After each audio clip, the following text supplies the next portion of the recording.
Selling your home can be stressful, but it doesn't have to be overwhelming. Here's some things that you can do to stay in control throughout the process. Hi, I'm Ashley Hart. I'm a Dallas-Fort Worth real estate expert, and today we're talking about how to sell your home without losing your mind.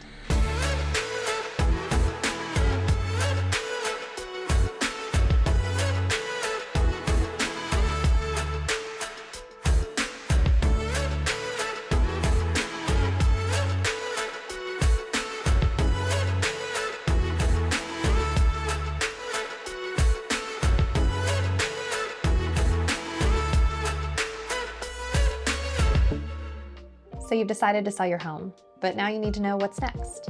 Now, some people decide to sell on their own, and we call that for sale by owner or FSBO in the industry. And that's great, and a lot of people have success doing it that way. But if you don't want to do the research and you don't want to take the time to figure out how to do it, then let me let you in on a little secret. Agents are like bottles of wine. You're going to get what you pay for.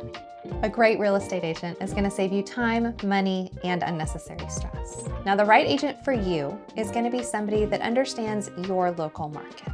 That means, what are the days on market? How long is it taking a house to sell from the moment that it goes onto the MLS in your area until the moment that it closes out? What does that number of days look like? The next thing that a great agent is going to do for you is they need to understand real estate marketing at a very high level. What are they going to be doing for you that is different than what 80% of the other agents in your area do?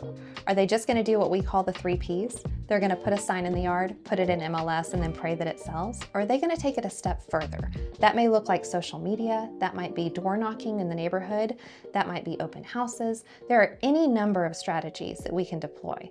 You need to understand what the agent you're interviewing is offering. And the final thing is that agent has to have contract knowledge.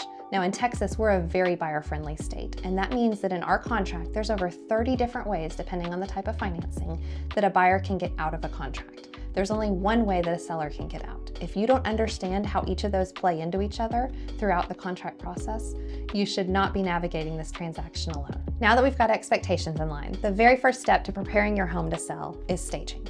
Now, we all know that staging helps homes sell faster and for more money than an otherwise non-staged home. But did you know that there are companies out there that you can bring into your home to help you prepare your home exclusively for the listing process? They do it on a consultation basis, and sometimes they'll bring in items, and sometimes it's just little accoutrements, and sometimes it's full furniture sets. But they also offer just consultation services. And I love to work with these companies because they come in with a professional eye, and they help us see things that we otherwise wouldn't see.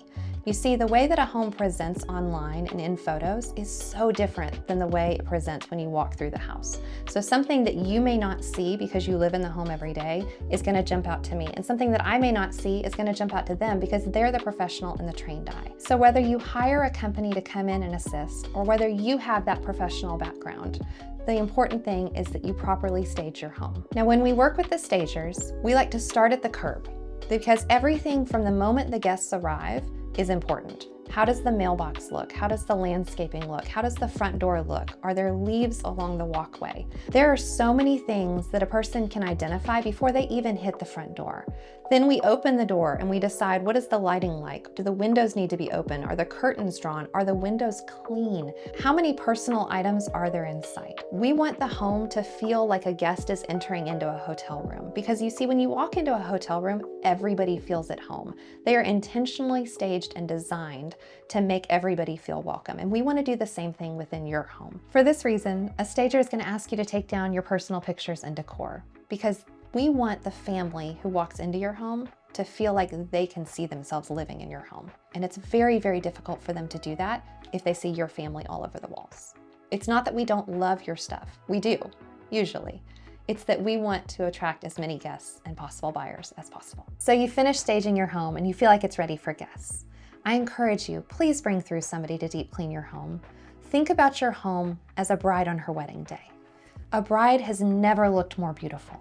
And similarly, we want your home to present online in the absolute most perfect way. That professional photographer is going to show up and take pictures of that home that will live on the internet forever. Don't waste the opportunity to present your home in the very best light. Congratulations, you did it. Your home is online and it is ready for people to stop by and see.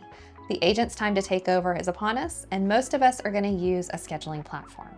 That means that you're going to get notified anytime a buyer wants to stop by and see your house. I encourage you, please stay flexible. The more showings you allow and the more opportunities you have for guests to come into your home, the faster your home will sell. As the offers start coming in, just know that as agents, we have a fiduciary responsibility to present every offer to our clients, even the ones that we know you are not going to like. Please, please don't shoot the messenger. We know that you're not going to accept something that's ridiculous, but we have to present it to you regardless. It is our duty. This stage is where an experienced agent matters. And the reason is no two deals are ever the same. But that doesn't mean that experience from a previous deal can't carry over into your deal. Your agent should creatively strategize with you the best path forward. Sometimes it's not clear, and sometimes that looks like instead of a price reduction, you talk about offering a buyer concession, because you see that buyer concession can be used to buy down the interest rate, which would impact that buyer's monthly payment more so than a price reduction. But to you, the seller, the net effect is the same. This is just one of 100 examples where you and your agent can strategize a path forward. Your home is likely your biggest financial asset, so regardless of the reason that you're selling or how much you decide to sell it for, it is an emotional process. Please don't ignore this. We all make better decisions when we're less stressed, so take the time to take care of yourself. Now, if you've made it this far, thank you for watching. My entire goal here is just to make real estate a little less scary and a little more fun. Don't forget to like and subscribe, and I'll see you in the next one.